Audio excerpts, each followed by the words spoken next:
tomorrow, the House of Representatives will vote once again on another bill that will provide billions more in funding for small business after that program ran out of money last week. But one small business owner who has already received aid through that program is warning about how easy it is for companies to exploit that program. In an op-ed for the Wall Street Journal, Pete Vegas, who owns a food manufacturing business with about 200 employees, details how the terms to qualify for a loan amount to what he calls legalized fraud. He writes, quote, "From what I've observed, the Paycheck Protection Program is completely flawed and will function as a handout to companies that don't need it. Billions of misspent dollars will never be paid back. This program creates, even encourages, conduct that would normally be considered fraud." Joining our discussion now is Pete Vegas. He's the owner of Sage 5 Foods in Boulder, Colorado. Mr. Vegas, thank you very much for joining us tonight. Tell us about how easy it was for you to get this money, and did you have qualms about it when you realized, as you looked at it, and had the feeling yourself that you didn't deserve it? You know, I was notified on Friday that we had been approved for the loan. I had 2 days to decide whether to take it or not. So I spent the weekend concerned about whether I should take the money or not. The issue being that if I didn't take the money and my plant shut down a few days later, as you're now seeing with a lot of food plants, then I could have 200 employees, out of work, just like everyone else.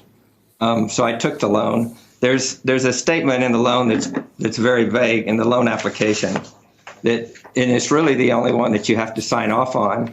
It says current economic uncertainty makes the loan request necessary to support the ongoing operations of the applicant. So, that's a very vague, broad statement. In my case, there's clearly uncertainty. There are many reasons that my plant could go down. A virus could run through the plant. I could have supply problems. It's just my markets could go bad. I've already lost a lot of my markets that go into the restaurant chains, what we call the food service business. So I applied for the loan. I literally had a day to decide. Between Monday was my day. So I took the loan. The real issue is not so much that you take the loan. The real issue is how easy it is to have the loan forgiven. Once you have received the loan, there's really, as written today, no requirement to pay it back. And that's what I'm trying to bring to people's attention, that this is something that needs to be corrected. Yeah, and you do make the point in your article that as of the time you were applying for the loan, your business was actually doing very well, and it hadn't really suffered at all. There was nothing really to that the loan, no losses that the loan was going to replace or help you with.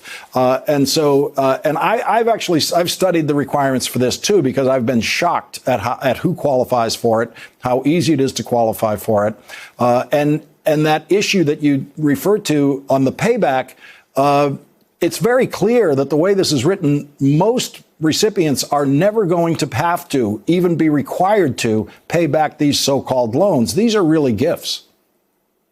That's correct. Once you have the loan, if you basically use 75% of the money to pay for employees, if you have the same number of employees still working 8 weeks later at the same salary levels, then you're entitled to have the loan forgiven, even though you could potentially have made money during that whole time and never suffered any problems. So it's basically a giveaway to companies that may not need it, that end up not needing it.